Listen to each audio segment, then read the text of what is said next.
So I was able to start having nurse practitioners do stem cell therapy, and I would do the marketing and the sales. And at the same time, I always had my chiropractic office. It was called Center for Wellbeing, and that kind of went into a place where it turned into this healthy way to lose weight. We did weight loss. Right? We would have DJs lose weight and the disc jockeys radio, and they would talk about it, and we did really, really well, to the point where I had 4 medical practices, and we had about 600 leads a month, and it did extremely well. Nurse practitioners working for me, and we always did the stem cells on the side, but the weight loss thing exploded. Behind the practice. Welcome back to Behind the Practice. I'm Katie Brinkley, and today we have the pleasure of sitting down with Jeff Donatello. Jeff, thank you so much for joining me on Behind the Practice today. Great to be here. Well, I kind of had planned on taking this conversation a couple different ways, but before we pressed record, you intrigued me, and so I have to start with this question. You made a very interesting pivot in your life. Sure. So let's talk about where you were and how you pivoted to where you are now. Yeah, so going back, I knew I always wanted to be an entrepreneur, and I fell into the world of chiropractic, graduated from Palmer in 95, had a great chiropractic office. About 8 years ago, I realized that I could have other people maybe work for me and get into the regenerative medicine world, and so I was able to start having nurse practitioners do stem cell therapy, and I would do the marketing and the sales. And at the same time, I always had my chiropractic office. It was called Center for Wellbeing, and that kind of went into a place where it turned into this healthy way to lose weight. We did weight loss. Right? We would have DJs lose weight and the disc jockeys radio, and they would talk about it, and we did really, really well, to the point where I had 4 medical practices. And we had about 600 leads a month, and it did extremely well. Nurse practitioners working for me, and we always did the stem cells on the side, but the weight loss thing exploded. And what happened was, about fairly recent, these things called GLP-1s came in, semaglutide, and it was, as soon as it went to the pharmaceutical grade, people started wanting to take the easy way out, maybe. And I'm not against it. I think for some people it's very important. But our business went down the tubes very quickly. It went from 600 leads a month in about 4 months to around 20 leads a month. And picture you have a big ship. We're doing $1.5 million a year in advertising, and it was going one way, and all of a sudden it was not. It was ready to sink. So what I did was we actually let go of 26 W-2 employees the year before last, and it was very difficult. My wife is the co-owner. She's CEO, and we let everybody go. We closed down 4 practices, and I was able to get into more of a broker now. I have about 70 1099 people around the country selling different products. So I distribute products for Platinum Biologics. We use Platinum. We still have our regenerative medicine side, where we have a medical doctor, and we work out of his office now. So we've had 4,000 patients in the stem cell world in the last 10 years. So we still work with him. But the pivot has been to go from a business owner to a guy that has a bunch of 1099s. Yeah. And so now I basically try to find the best products, regenerative biologics, that are either covered by insurance or aren't. And I get them in doctors' hands around the country with my sales reps. And it's been really fun to do.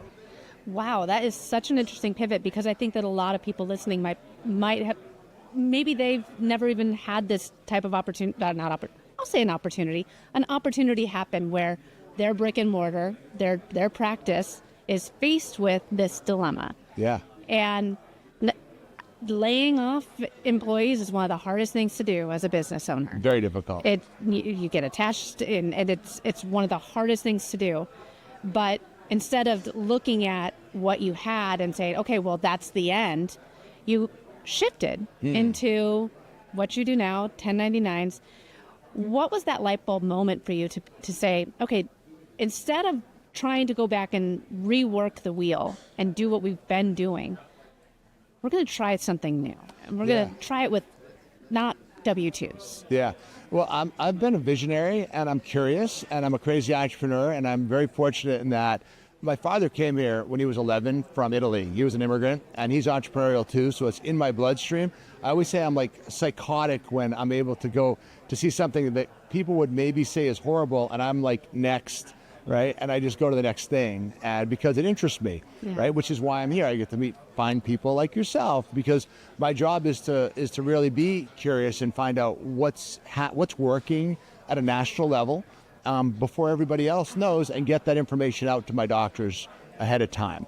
So for me, it was a lot easier, I think, than what my wife went through, because I wasn't as emotionally invested in.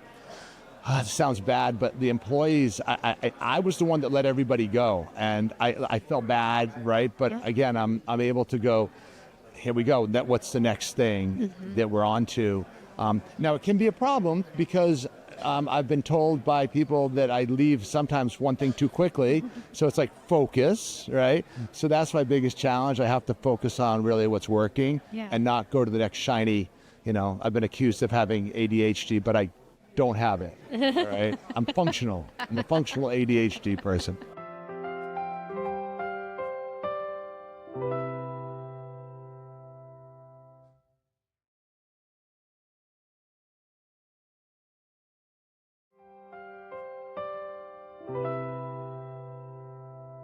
So with this shift, what was that light bulb moment? Because you found tremendous success with stem cell weight loss. Like you said, GLP-1s changed everything for you. Yeah. And Sure. It really, we get into the wound care world. And if you know anything about the wound care world, it's out of everything I've ever seen. We're using allografts, and I had doctors that worked for us in mobile wound care. We're using allografts to help people with decubitus ulcers, and I've never seen anything work so well. At the same time, there was a lot of abuse in that world. People were billing out stupid dollar amounts, and Medicare came crashing down, as they should have, on it because there was so much abuse. But we did it really well, and we helped a lot of people. And the doctors did very well. We did very well, and it was enough to get us initially out of that hole. And because my team did well, what happens is typically the people that are at a high level with these products, they find you because they know you have access to salespeople that will sell their product. So whether it's hyperbaric oxygen or a cryo chamber, I now have different things in my tool chest that I can get out to my guys to sell. And I think they trust me because I have a track record of selling things that it's hard to get in with these doctors, and I have connections. So if someone's listening right now and they're saying, well, wait a second, I'm interested, but how do I know if my doctor has some of the latest and greatest?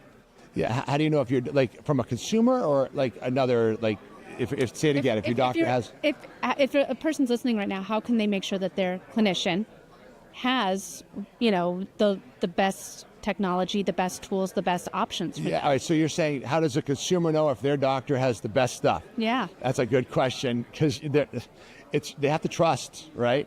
I think in this day and age, we have this thing called ChatGPT. I use Gemini for AI. Okay. There's Claude.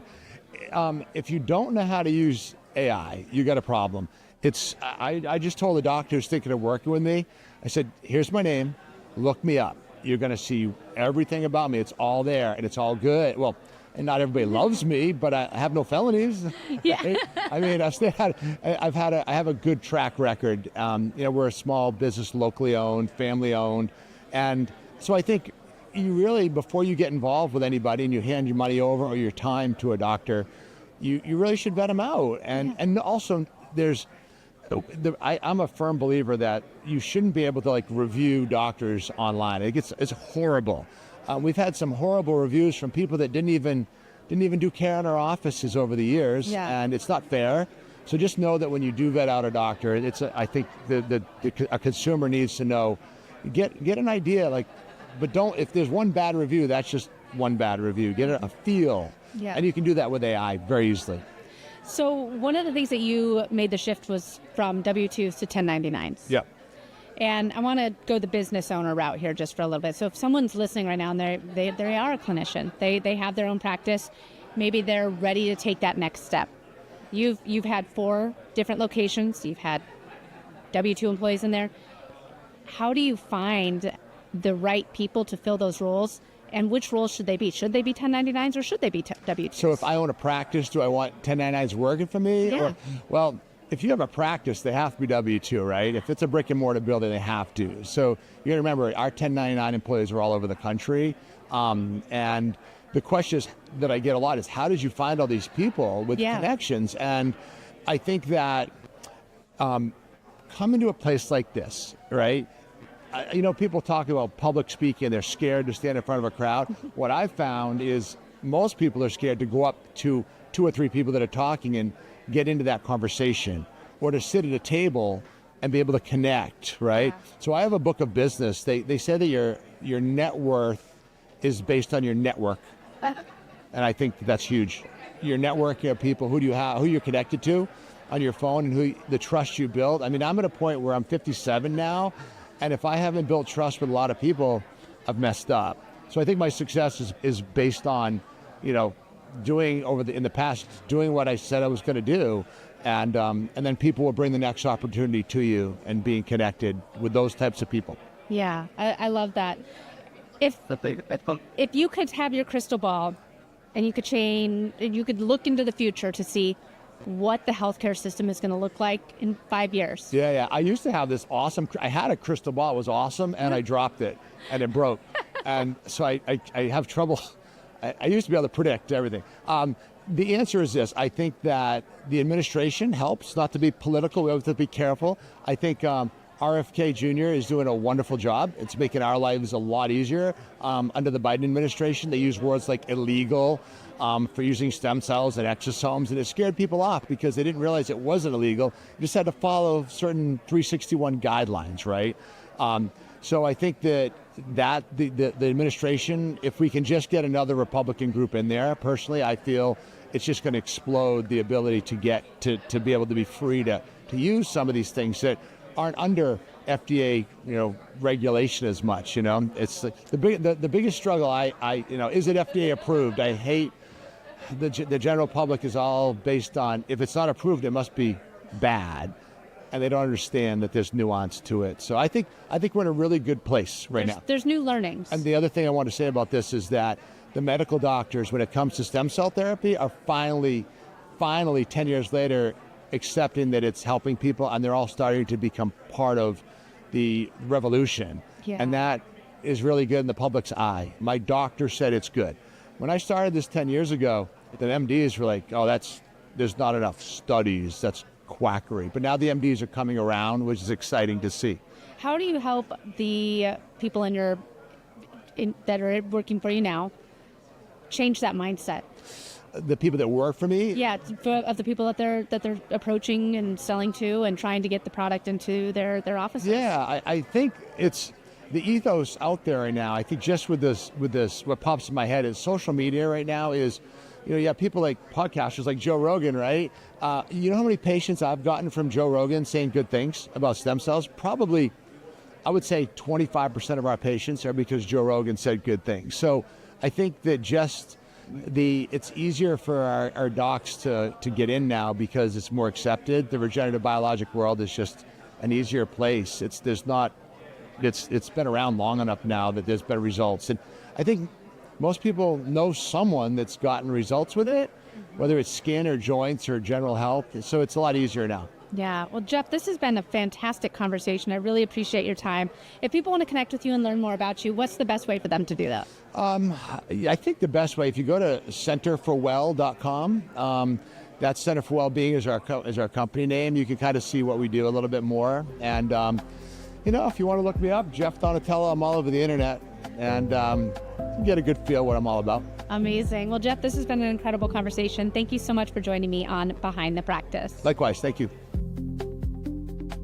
Behind the Practice is produced by Next Step Social and Podcasting and hosted by Katie Brinkley and Sean Quintero. A special thank you to our guests today. This episode was recorded live at the Boston BioLife Functional Longevity Summit. A special thank you to the team that helped make this podcast happen.